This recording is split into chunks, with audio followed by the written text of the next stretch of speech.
To cover all things crime, history, and politics, we are at the desk. I'm your host, Jocelyn Bilker, and in today's episode, we will be debating immigration, talking more about immigration policies, and hearing about the news show on the Ed Gein case. Now come take a seat with us at the desk.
Welcome back to ATD. First, it's time to send it over to the politics panel to have a debate about the current handling of immigration by the Trump administration. Over to you, Ryan. Well, thank you, Jocelyn. In light of recent events in Chicago, Portland, and right here in Center County, the ATD Politics panel will commence a 20-minute debate focused on Trump's border and deportation policies. To my right is Jackson Tortona and Sam Levin, and we're going to be arguing in favor of Trump's deportation policies. And to my left is Ryan Patterson and Nita Lashkari, arguing for a change to the current administration's approach. The questions were not given to the debaters, and each side will have 1 minute to answer each question before the floor opens for open conversation. All right. So the first question is going to relate to your opening statements. As I mentioned, you're each going to have 1 minute to commence that opening statement, and then we're going to open for conversation. That's going to go for each of the roughly 4 questions we're going to have. Potentially, we'll get to a fifth. For the record, as I mentioned earlier, I did not tell them what the questions are, but I gave them a general idea of where to focus when it comes to studying. All right, so we're going to start on the right, and then we'll move to the left. So, guys, you're going to make your opening statement. What are your general thoughts on Trump's border and deportation policies? And as I mentioned, you guys have to give a letter grade, just like a teacher, of how you think it is. Okay, so I'll start off. I'll give you an A-. I'll explain why the minus, not the A. But yeah, Trump's heaviest issue that he campaigned on in this, last campaign was immigration. He focused on the border issues that happened in the Biden administration. And so far, he's deported a lot of people. I mean, obviously, you've seen a 9% decrease in the average number of border crossings in the last 7 months or so. And I don't see an issue besides the lack of compassion and kind of the insensitivity, and that's why the minus. I think that his rhetoric is a bit too much sometimes. That's why I'm giving that little downgrade. But as far as the actual enforcement of the law and actually getting things done, I do like what he's doing. Yeah, I would give it a B- for most of the things that Jackson just said. The compassion or the lack thereof is not there. But like when he ran, he told everybody the border was one of the main issues he was going to do. It was a problem with the Biden administration, and now we have it where 600,000 are projected to be deported after this year, and over 1 million are already leaving on their own. So we can't act surprised. He's doing exactly what he said he was going to do. I think that I would give it a C-. I think that similarly to you guys, he's definitely followed through with his promises and has gained, obviously, a lot of support from the public regarding his immigration policies. He's been extremely effective with how he's laid out the ICE rates. But there are 60,000 people so far that have been deported. But on the downside of this has sparked a lot of violence. A lot of people have been wrongfully deported, which I think is very big wrongdoing in the system and something that should be addressed aside from a lot of the chaos that has been caused, which I'm sure we'll get into. I'm going to have to agree with you. Give it about a C-. He's doing everything he said he was going to do, so I can't really fault him for lying. But the problem is, there's a big issue with the constitutionality of what he's doing with these deportations. I think that is the big question with them. Cool. All right. Well, by rule, we'll open up to conversation if anybody wants to contradict or talk about anybody else's opening statements. Anything to add? I think the legality part and the constitutional part is a fair assessment of what's going on. With that being said, when you look at it, it's in the name, illegal immigrant or illegal immigration, which means it's illegal. And if we apply that to any other thing going on in this country, if we say something's illegal, that means it shouldn't happen. So when we look at it, we could talk about due process all we want. But if we're going to do that and we look at the number already, you just said 60,000, we don't have time to go through courts of 60,000 for due process. And there are ways to come here legally that we have set up. Can it be maybe a little bit easier? Sure. But when it comes to immigration, there are things in place, and it's for the safety of our country. And it's just simply rules. It's legal versus illegal, and illegal immigration is in the name. If we're going to talk about rules, then what's wrong with the ultimate rule of law, the law of the land, the Constitution, the 5th and 14th Amendment, both guarantee nor shall any state deprive any person of life or liberty without due process of law, which is further confirmed in the 5th Amendment. See, it's very specific, the writing of the Constitution and how the framers worded things. If they meant only citizens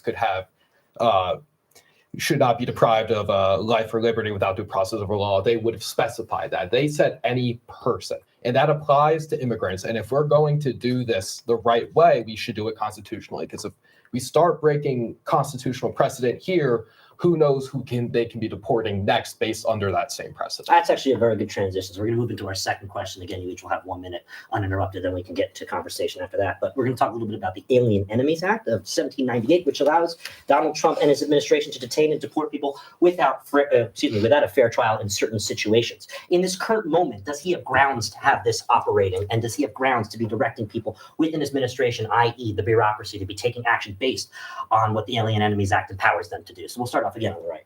Yeah, I fully actually agree with what he's doing right now. He issued an executive order against the threat of cartels and transnational organizations. And the whole act that you're referring to is removing aliens designated as engaging in any qualifying invasion or predatory incursion against the territory of the United States.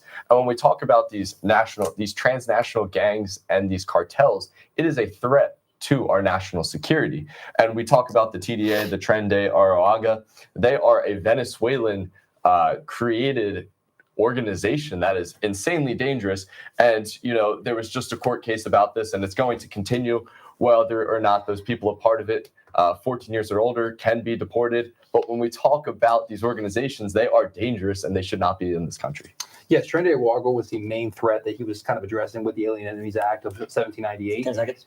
Yes, and they are a threat to national security. They engage in human trafficking, drug trafficking, murders, every crime imaginable, and they should not be here. Couldn't have timed it better. I mean, I think that there's definitely should be a recognition of addressing people that are doing things that are horrendous, just like you guys said. But I think that there is a level of racial profiling that has been a critical issue in these mass deportations and can be seen specifically under this Alien Enemies Act. And we'll definitely get into specific cases that I'm referring to when I say racial profiling. But yeah, what are your thoughts? This is an old wartime law from like 1798. Like you said, the last time it was enacted was in the 1940s during the internment camps of Japanese citizens or Japanese people. And I personally think it's an outdated law, if we're being honest with it. I mean, the Supreme Court completely okayed it, but they also ruled that these people should be allowed to challenge their removal. And I am not certain that these people are being allowed to challenge anything. All right, open up the conversation for 2 minutes. Anything to add to your opening statements or any contradictions from Ryan, I find it interesting that you say it's outdated, but you just cited the Constitution. That was ratified 11 years before this act was. So I don't think that calling it outdated is a valid claim to saying why it shouldn't be enacted here. Well, some laws are outdated and some rules of law aren't outdated. And it really just depends on what is contained in the law specifically. That's kind of a whataboutism. If it's designed specifically for our war that could have happened with France in 1798, the precedent or the what's required in the law just cannot really have any modern bearing over what we're looking at currently. And if we can talk about the Constitution, we can make an argument that the Constitution is outdated. And I think the Constitution is a little bit outdated, but that's a totally different argument that we could have. I mean, I just think I fully agree with what Jackson just said. If we're going to apply these modern day standards, yes, it doesn't say immigrants in the first topic that we had, but at the same time, there wasn't an immigration problem because everyone that was coming to America was immigrants. Well, wait, Was America founded on immigrants? Yes or no? 100%. Actually, that brings up a good point. Not to edge in on the argument here, but remember that an important part of the Alien Enemies Act, something that it specifically says, is during a time sort of like war. Are we Right. at War. war? Are we at war? Donald Trump says we're at war with the border. I think we are at war with these cartels and transnational gangs. They are killing Americans daily with drugs and raping and human trafficking. If anything, This is not a only little is bit it, of an is it a exaggeration of problem what's actually in happening this country, it is a problem worldwide, which, if anything, it should be a global war against these groups, just like it is with terrorism. But I people No, people go don't ahead. care about cartels. People care as much as they care about immigration in general, immigrants, illegal immigrants in general. And what we're looking at is ICE in general is not just targeting criminals or cartel members. They are going after honest workers that are conducting raids at Home Depot or other places where they know that people who could have questionable legal status might be, and these are people that are contributing members to our society and not gang members.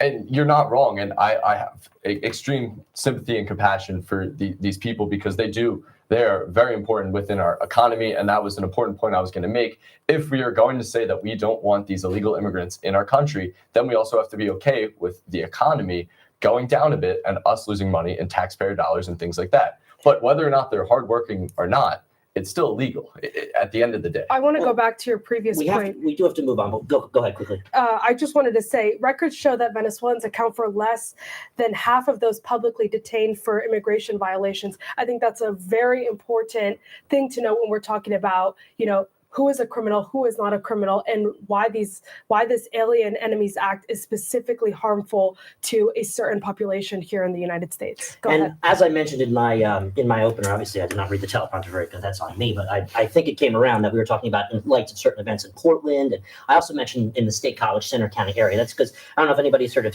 Subu Vadam. Yes. Recently Subu Vadam. There is no evidence at all, or even a conversation that he is linked to any of these groups that Right. are part of the Alien Enemies Act, and he was arrested after I believe it was 40 or so years in prison. It doesn't really Right. give him much time to apply for citizenship if he's not yet a citizen. So What's the problem? that's something to add. Well, we do have to move on, but yes, very quickly. And then They're getting people and they're grabbing people when they are trying to do it the right way. When they're attending their immigration meetings, when they're going to their hearings, this is when they're getting people. Yeah, I mean, we can say they're doing it the right way, but if they're already here, then they're not doing it the right way. So Well, sorry. Law is the law at the I end have of to the be the day, bad yes. guy, which I mean, it's fun, but like no one wants the bad guy around. Anyway, the third question is the Trump administration supplying prisoners to CCOT in El Salvador without a trial ethical? Is it the right thing to do? Is it legal? I'm starting the left this time. I mean, absolutely, it is not ethical. The reports that have come out of CCOT are absolutely horrendous, specifically from Mervyn Yamarte, who was recently released, as well as Gustavo Ocanto. There was reports of human rights abuses, beatings, sexual assaults. People with no criminal record have been have had to face absolutely horrendous conditions. Being quoted, one of the most recent articles from BBC quotes that this is, quote, hell on earth. So yeah, this is absolutely not an ethical system and is going to lead to a lot of innocent people having to face horrendous things. And I mean, these kind of camps that we make deals with countries like El Salvador, it's intentional because we can't really see what is going on inside of these camps, the inhumanities that are occurring here. And I think that's the main issue with these places like CCOT in El Salvador, somewhere like Alligator Alcatraz, which is in the States, but it's still. 1 minute. Well, CCOT has been an extremely effective way to deter crime in El Salvador. They've seen a 98% decrease in homicide since 2019, and that prison was constructed in 2022. The people who are in there are some of the worst humans on earth. These are cartel members. These are people who committed crimes that are unspeakable, and they were threats to public safety, threats to women, threats to children. And I think that's pretty much the only way to combat that type of crime. And I give President Bukele a lot of credit. He's done a great job, and he's kind of the face of going after the cartel and like bringing energy to them and stopping them, because El Salvador used to be one of the most dangerous countries in the world. Now it's not. But what about the innocent people that are there and have been proven to be innocent with no criminal record that have come out of there and had to face all the horrific parts that comes with being part of CCOT. What about all the innocent people that have been put in American prisons? The justice system isn't perfect. There is going to be collateral that is damage. just as much of a problem, but we should try to mitigate these problems, should we not? We should try to mitigate them. I'm just saying that there being collateral damage is not a justification to stop the process. If they're being sent here, like Ryan said when you introduced the question, without any real trial or ability to challenge their imprisonment, then what is this? I would say is this not unconstitutional? Another question to raise, obviously, from a neutral standpoint, is a lot of these people are coming directly from the United States in some cases, without a proper trial in the United States or without legal justification written from the court for them to go to a prison in another country. Like Gilmar Abrego Garcia, the whole question over him was that he was deported wrongfully. And people can say, oh, well, he was doing something legal. He was here illegally. There's the video of him in the van with all those people. This is why we have the justice system. This is why we have our courts. So we can figure these things out and apply due process before shipping someone away to be abused or, dealt with wrongly at a place like CCOT without any proper judicial overview. And I'm not going to fully disagree with you on this. This is horrible. But I will say what is supposed to happen is that these people who are scared to go back to their home country, they can ask for asylum if they're afraid. But whether or not that's happening, I'm not very sure. The evidence has been a little bit loose. That being said, though, expedited removal was a law passed in 1996 that does kind of supersede the Constitution a bit. That was passed by Bill Clinton, and basically it says you don't need to go through an immigration judge every single time. It's so that way you can get more legal immigrants out faster. And that's been being done since then. George W. Bush did it. Obama did it 3 million times. And most of the people who deported under Obama were not given fair due process. So it's like this is not a new thing with Trump. Well, it's not. It was wrong then, and it's wrong now. If you step 1 to 2 feet over the border by accident, it's happened before. Do you deserve a whole trial and have to stay in that country you stepped over before you go back to the country that you accidentally stepped away from? Well, this is a very that's a very semantics argument. It's a general question that's been popularly asked. I think something I do want to point out related to that, it's how we're not really targeting anyone immigration wise except for people coming through the southern border. People have pointed out the immigration numbers from places like India or other Asian countries that are, while legally what lies are not as bad, if we're really going to get into the deportation thing, they're really just targeting a very specific couple groups or very specific couple of demographics. Right. And I do want to get back to specifically Gilmar Abrego Garcia's case. He was reported by local police by wearing a Chicago Bulls hat and a hoodie with rolls of money covering eyes, ears, and mouth of the president on the president on separate dominations. Officers claimed that the clothing was indicative of Hispanic gang culture. I mean, this is clear examples of racial profiling. I think this is absolutely undeniable. And if this is the basis of mass deportations and people having to face CCOT and other really terrible environments, then this really isn't. This is unconstitutional, absolutely, and I think that there's no arguing with that. I mean, and they're allowed to racially profile people now too. The Supreme Court just ruled it 2 weeks ago. Well, Abrego Garcia, there's been evidence released by the Department of Homeland Security that he was associated with MS-13. Also, his own wife turned him in for domestic abuse charges in The evidence being the tattoo, the picture of his tattoos. The tattoos not do saying not that. prove any I'm association saying- to MS-13.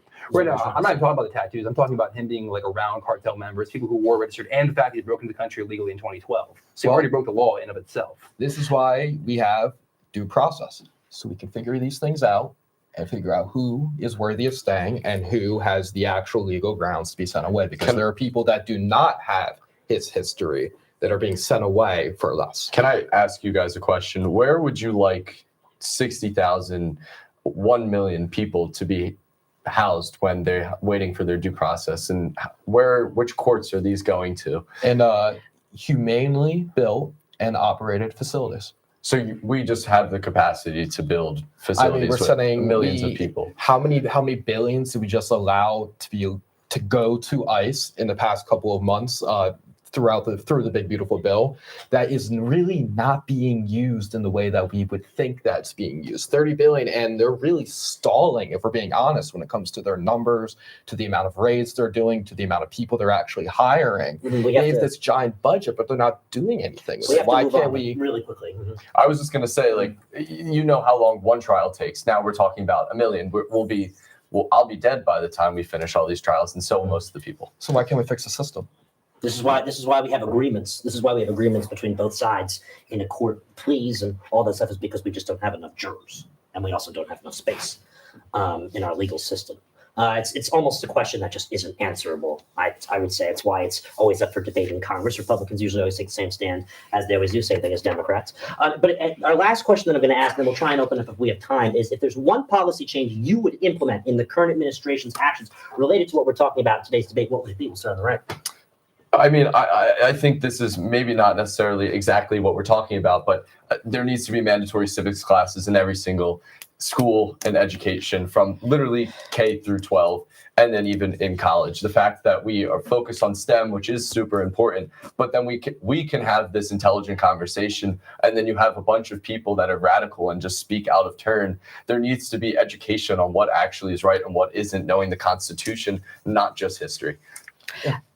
So I'm going to say I think ICE agents should remain unmasked at all times.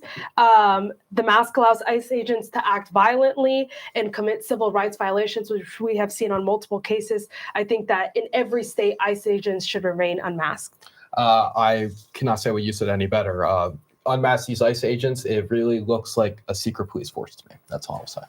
Yeah, so I agree with what Sam said. And actually, I agree with what you guys are saying too. I'm fine with unmasking the ICE force. But I think that Donald Trump himself just needs to speak with a little bit more compassion and a little bit more, he needs to be a little more presidential about his policies. But that's my general gist on this. I'm glad to see we seem to be I don't trust him to do it, but I would like him to. Yeah, so we seem to be in a bit of agreement. Anything else to add? This was fun, and this is what politics is all about. This is what Agree to politics is. disagree, eh? Yes, of course. Healthy, I guess, aggressive debate is what I'll say. All right. Well, with that being said, thank you so much for joining us. We will see you next week at our normal panel. We're going to send it right back now to our host. Thanks, Ryan. Now let's send it over to Nikolai to give us a recent overview of immigration policy and how different administrations have handled this complex issue.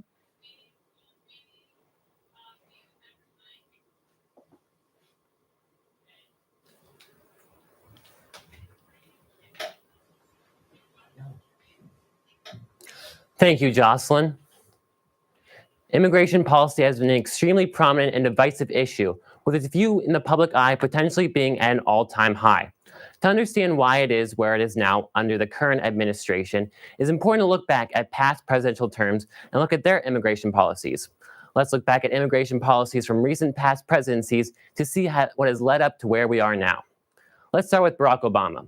Obama's immigration policy at the time deported more illegal immigrants than any previous administration.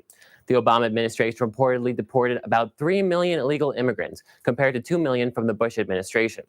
However, his policy also allowed for around 750,000 unauthorized immigrants who were brought here as children to be protected from deportation.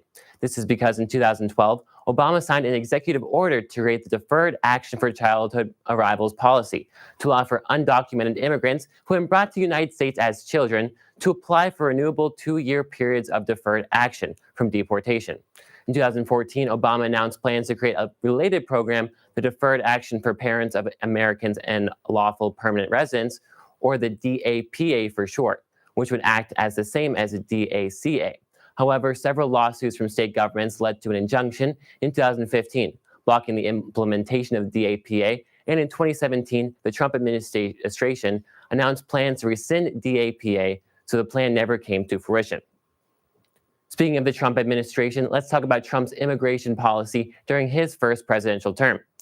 During his campaign in the 2016 election, immigration was a focal point, with one of his promises being to build a wall on the border of the US and Mexico, and having Mexico pay for it.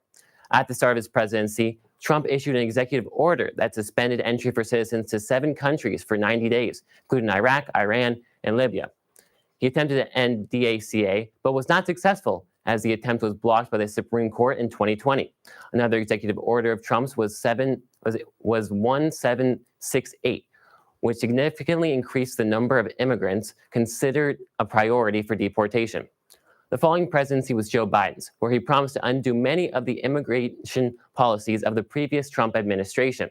On Biden's first day in office, Biden unveiled the U.S. Citizen Act of 2021, which reversed many of Trump's policies, such as halting the construction of the Mexico-United States border wall, ending the travel ban, as well as signing an executive order to reaffirm protections for DACA. During his presidency, Biden also extended Title 42, which is the removal by the U.S. government of a person who had been recently in a country where communicable disease was present. It was a Trump administration border restriction that arose during COVID-19. Following the expiration of Title 42, the Biden administration approved sending 1,500 more troops to the U.S.-Mexican border. In June of 2023, Joe Biden would pass another executive order that would shut down the border if illegal crossings reach an average of 2,500 migrants a day in any given week. Now we arrive at Trump's second presidential term, where, similar to his first campaign, one of his key promises was to crack down on illegal immigration. On his first day in office, Trump signed many executive orders relating to immigration, which declared a national emergency at the Mexico-United States border and ending birthright citizenship to children born to parents who are not U.S. citizens. On January 29th, Trump signed the Laken-Riley Act, which mandates the detention of immigrants who are charged with or convicted of certain crimes. During Trump's campaign, he promised to commence mass deportations, and at the start of his presidency, Trump appointed Tom Hannon to become the, quote, border czar and direct ICE. With the cooperation of the Department of Homeland Security, ICE raids have been happening across the U.S., and with the Trump administration eliminating the sensitive locations policy, ICE is allowed to conduct arrests in places like churches and schools. According to the Department of Homeland Security's website, since January 20th, around 400,000 illegal immigrants have been deported, with an estimated 1.6 million people self-deporting.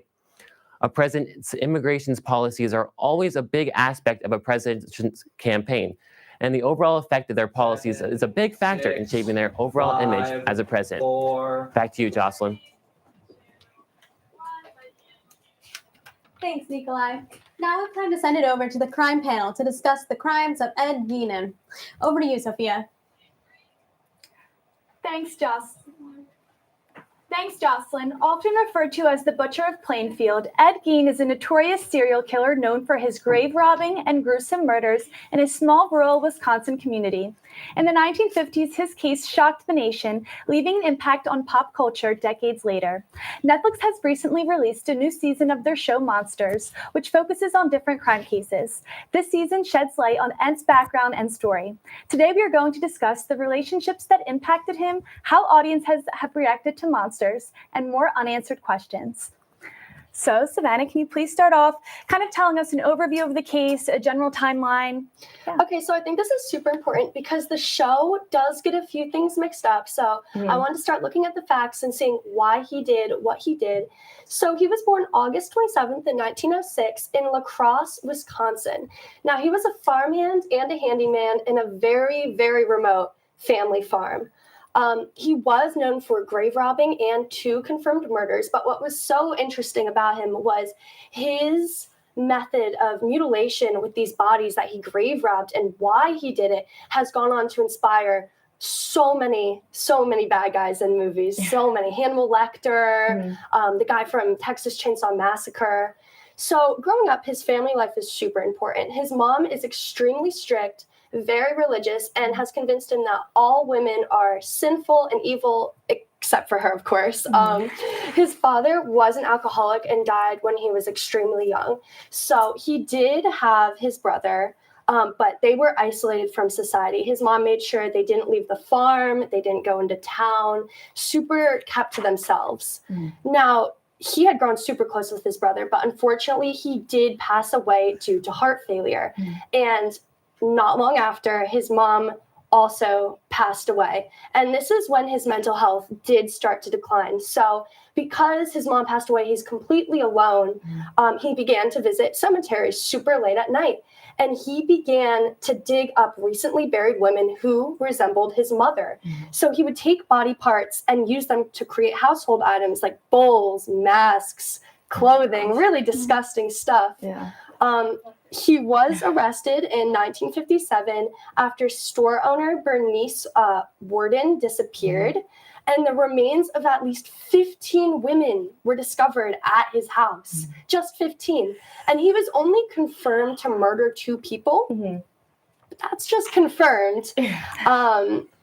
Now, what he did with the bodies, he was known for taking the skin off them to make a women's suit to resemble his mother, which is just insane. There's a lot going on. Yes. So when he did finally get prosecuted, he was declared legally insane. And he was suffering from schizophrenia and psychosis. And he was committed to Central State Hospital for the criminally insane. But it's just so interesting on how the death of all of his family members kind of led him to this point. Yeah, I know, Kara, you wanted to talk a little bit more about kind of the psychological influence behind the case. Yeah, so kind of, as Savannah, you kind of already touched on some of the crimes that he did, and it's a lot. There's definitely a lot going on. And relating specifically back to the show Monsters, not just talking about like his criminal case in general. I did get to sit down and watch part of the show. I was so struck by the involvement of his mother in his life. So I know you touched on that, but I really wanted to kind of focus in on that because, I mean, the manipulation that, kind of his mother had him endure and, everything about the, abusing the religion, trying to be like, women are sinful, I'm the only person who's going to love you and protect you. And, things like that. The fact that she isolated him, kept him inside the house and saying like, oh, well, you can't go out, you have to stay because you have chores to do. You have to help run the farm, things like that. A lot of this emotional and verbal abuse, I feel like oftentimes, in cases like this, but also just in general, can be overlooked because I feel like people don't realize a lot of the violence and the detriment that can come from verbal and emotional abuse. Most of the time, people just kind of think about physical abuse being more dangerous, but I think a lot of this manipulation is really kind of what really kind of worsened his mental state, and he was diagnosed schizophrenic, that definitely probably led to a lot of different psychotic breaks as well. And I just think that, it is definitely, kind of nature versus nurture, but perhaps if he had grown up in a different home life, maybe under some different circumstances, would he have even done this at all? I think that's just something interesting to know. Yeah, that's definitely a good point. Interesting to think about. I know the trial and definitely the insanity plea played a big role in Ed's story. So Sam, can you tell us a little bit about that? Yes. So I know a lot of people, I was shocked when reading it. He was charged for insanity. So he went to a mental institution instead of a regular prison. And I'm just going to explain the insanity defense right now. The law does not punish those who can't understand the nature and wrongfulness of the crime. And there's something called the McNaughton rule, which is the most commonly used in the United States. And the defendant is proven insane if they didn't understand the nature of the act and didn't know that it was wrong. And I kind of want to apply this to this case in a way. I do believe that he understood that killing people and stealing corpse, that was wrong. Yes. I do believe that.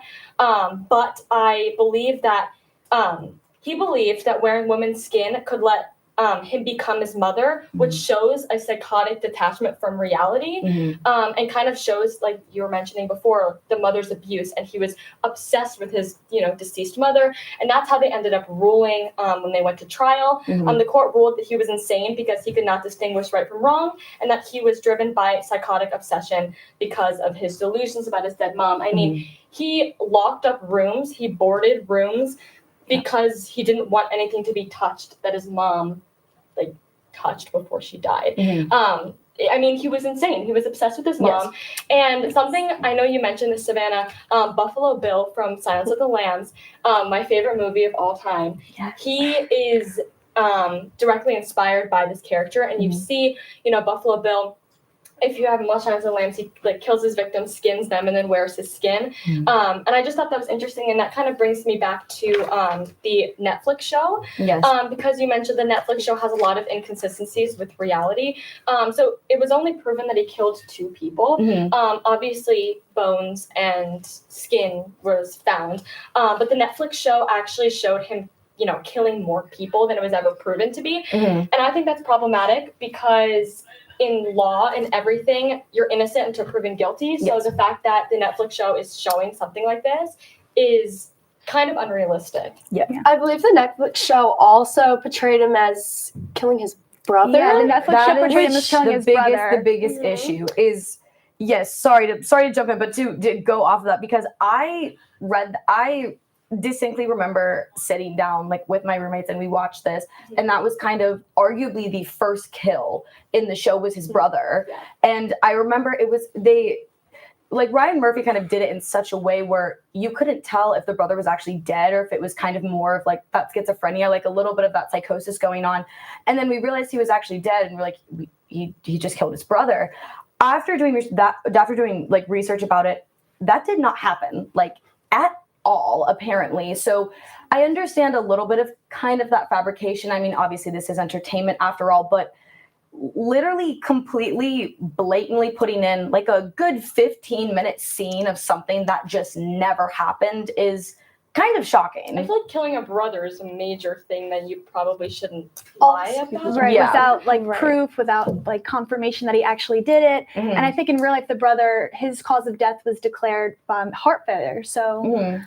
It was an accident. There's also Yeah. a relationship with a girlfriend that the girlfriend actually made a statement after, like, earlier, not now, but Not now. and she said it was a platonic relationship. Yep. You want to talk about Addison Rae's character in the Yes. show? I'm sorry. I have to say, when I full disclosure, when we were discussing about this topic, I was like, guys, we have to talk about Addison Rae. I'm sorry.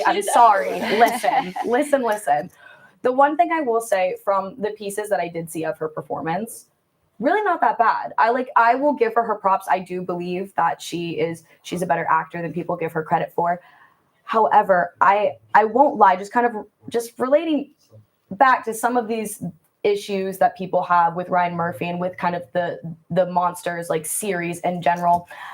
I'm casting just Addison Rae as a 15-year-old polio victim.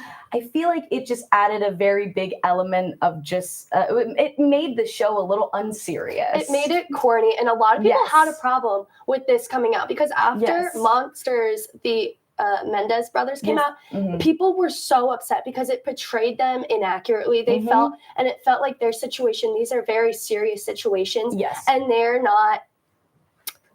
I think it's just painting them in such an inaccurate light, and people did not want this season to come. I think we touched upon this in the past with other cases that we've We have, reviewed. yes. That the media kind of portrays crime in a way that it kind of romanticizes it in a bit, and I think nice and glamorized. Nice and glamorized, which causes criminals to commit actions because they want to be like the people they see on TV. Mhm. And I think as a society, we have to realize that that's not okay. Yeah. And by totally dramatizing what has happened, and yes, like movies like Silence of the Lambs and this and that, it's different because it's kind of a fictional, it was already like a fictional story, but this is a real person, and making up that he killed his brother, making up all these things that are unrealistic, I think, personally, I have a problem with. Yeah, exactly. And I feel like, as you mentioned before, Ryan Murphy has faced criticism over his series before. Yes. Like last season, it was the Menendez brothers. Yes. And people keep arguing that these are real people, these are real stories, these are not just fictional characters that screenwriters are creating. So there's definitely a fine line between portraying someone's story for entertainment purposes and disrespecting that story and the people that it affected. And I feel like Ryan Murphy is constantly kind of pushing that boundary, testing that limit. I do have to say Dahmer was pretty good.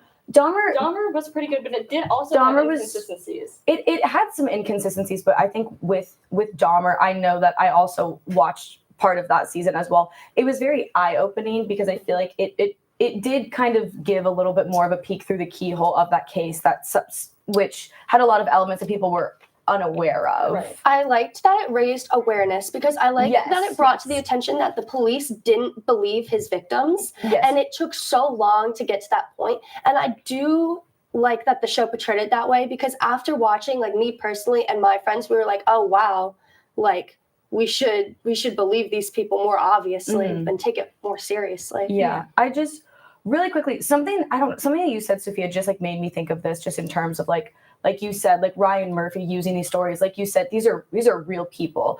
These are real victims that died. These are real crimes that happened, obviously very serious issues.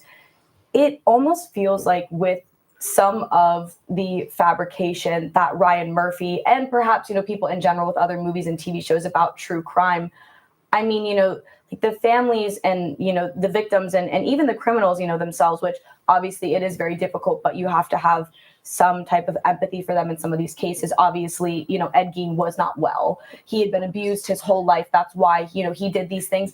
But it really almost seems like because these people are no longer here to kind of speak up for themselves and for their cases, that's being taken advantage of. Definitely, 100%. And the victims' families, they're watching this now. And it's like nobody can speak for them. It's just definitely a sticky situation. And the difference between the Menendez brothers and this is the Menendez brothers came out with a statement after the show was released because of these inconsistencies. And in this case, like you just mentioned, that can't be done. For most of them. For most of them. I completely guarantee, I bet you Ryan Murphy didn't think that the Menendez brothers were, I'm sure they're made aware of it, because they are still alive, they are still in prison. But I'm sure he probably was like, oh, they're in prison. Like, it doesn't matter. It does matter, like it's their life and everything like that. And I mean, and with this show, I saw a bunch of discourse, online with Ed Gein's case that people, like, as you guys said, like, as you said, Savannah, like, people are not happy about it. People did not like the show. They did not like the fabrication. There are a lot of people that I spoke to actually were unaware of this case. But, I mean, one of my roommates came up to me and she, sat down with me before I showed it and she was like, there was a lot that happened that was like not true at all. Yeah, that's a problem. And a lot of people, this is like their first exposure to these cases. They don't know about these cases before watching the show. And now they're being like fed disinformation. Yeah. And it's harmful. Especially because it's not a documentary, it's a live action. So the goal is to kind of like put the actors into that character. And when it's untrue, I mean, it's kind of hard to do that. And it's also kind of taking away from what he actually did. When it's romantic, I don't want to say romanticizing it in a way that's good, but kind of showing crime in a way that's a little bit different. I mean, he robbed graves. He took woman's skin and put it in a suit. I mean, he was insane. I want to say that I feel like these shows do make people forget. He did kill people. And, I think a lot of people do look at it as, oh, his mother passed away. He was traumatized. He did still kill people. Yeah, but his actions are still inexcusable. Yeah, his actions are still inexcusable. Yes. And I think that's like a comparison to Dahmer again. Yeah. It's definitely, a lot happened here. And I think definitely with kind of discourse in the media with this, we need to be more mindful that all of this stuff actually happened and there's sensitivity that needs to go along with that. Definitely. There's definitely a lot more we can discuss about this case, but unfortunately we are out of time. Over 50 years later, Ed's story continues to fuel conversations about true crime and its portrayal in the media. His disturbing crimes highlight the importance of mental health when analyzing violent behavior. That's all for the Crime Panel today. Back to you, Jocelyn. Thanks, Sophia. Sadly, that is all we have time for today. In the meantime, stay updated with ATD on our socials at PSU at the desk and let us know what you want to see us cover next. I'm Jocelyn Bilker, and we will see you back next week at the desk.